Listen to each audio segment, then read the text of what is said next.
So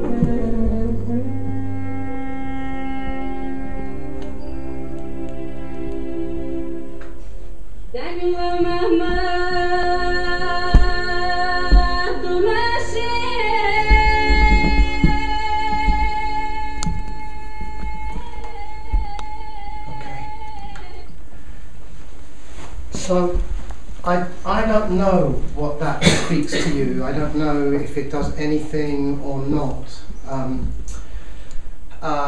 But when I heard, and now I'm going to tell you something without the context, and I'm going to come back to the context.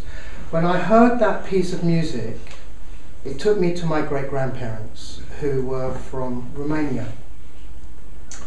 And that piece of music was played to me by somebody who was directing me in a one-man show, which is what I want to talk to you about today. A solo performance, autobiographical. And my director, Mark, found this piece and brought it. And we were rehearsing weekly in an old scout hut in Totnes with concrete floors and bits of everything that scouts have in a scout hut, rope and boxes and rubbish, and there was one of those kind of like one of those trays that they deliver to supermarkets, green plastic trays, and it had rope on it, and we put the music on, and we took the rope and the box. And I started to pull this thing across the floor of the scout hut, and suddenly I was transported across time and space as an entire embodiment, an entire physical experience, to being a refugee like my great-grandparents were. My great-grandmother was taken at the age of 17. She was put on a cart and taken from Austria, Vienna, to a tiny village in Romania in the Carpathian Mountains, where she was going to get married, an arranged marriage to her second cousin. So I'm telling you this as a way of introducing what I have been engaged in the last 2 or 3 years, which is I did a degree at Marjohn's, St Mark and St John's in Plymouth. It was a degree in creative conflict transformation through the arts. There were only 10 days of teaching in 2 years, and there were only 9 students, and I'm the only one who's graduated. And it's not being run again, so it was never run before, so that's it. It's like I am the graduate of that program. And we were free to experiment and to play and to learn as independent distance students on anything we wanted. And when I went, I thought that I was going to get involved in international peacemaking. I was born and then lived in Israel, and I thought I was going to get involved in Israel-Palestine and again. And that didn't happen. That didn't happen. Where I ended up was in a much more private, personal experience of dealing with my own inner conflict about what it is to be a Jew who lives in England, an ex-Israeli who lives in England, an ex-peace activist. I was right at the beginning of the peace movement in Israel in Peace Now, on the left, involved in politics and peacemaking. And being in England, that voice has gone quiet, has, almost like putting an ostrich putting his head in the sand and forgetting that part of who I am. So I found myself engaged in that inquiry. And in fact, even that changed as well, because all the time that I was thinking about Israel-Palestine and my relationship with Israel and so on, what I didn't realise, that the real purpose of my journey, that particular 3 years of my journey, was about discovering who I am as an artist. And so the real conflict was actually being fully self-expressed as an artist and coming out as an artist. So when Stu says, that I write and I write poetry, and I've written a coaching book, and I write all the time.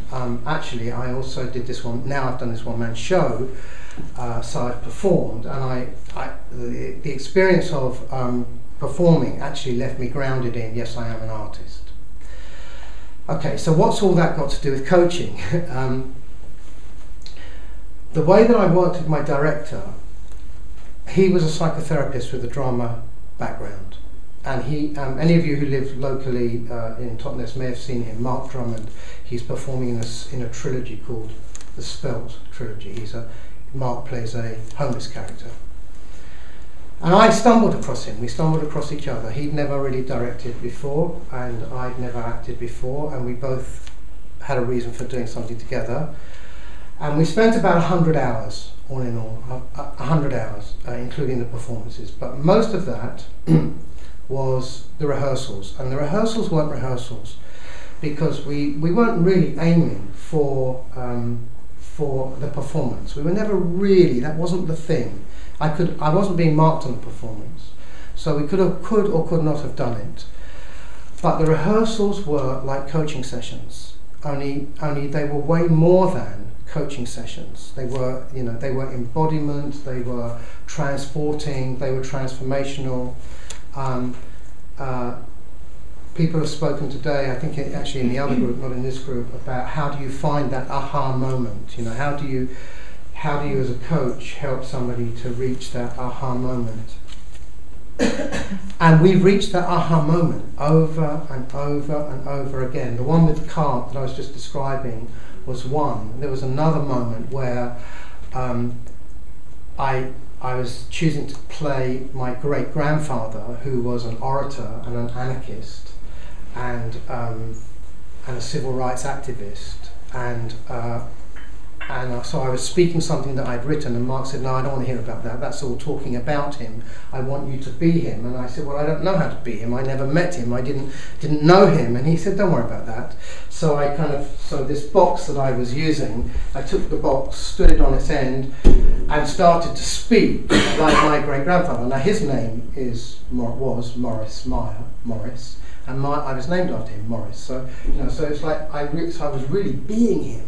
And suddenly, again, I had this experience of being transported across time and space and discovering how close these people were in my blood, literally, in carrying the blood.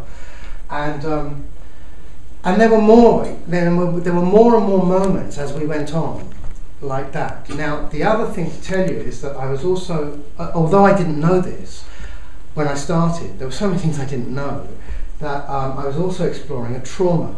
And the trauma was that in 1973, when the Yom Kippur War broke out in Israel and the Syrians attacked Israel in the north, they carried out the biggest, heaviest artillery shelling bombardment since the Second World War.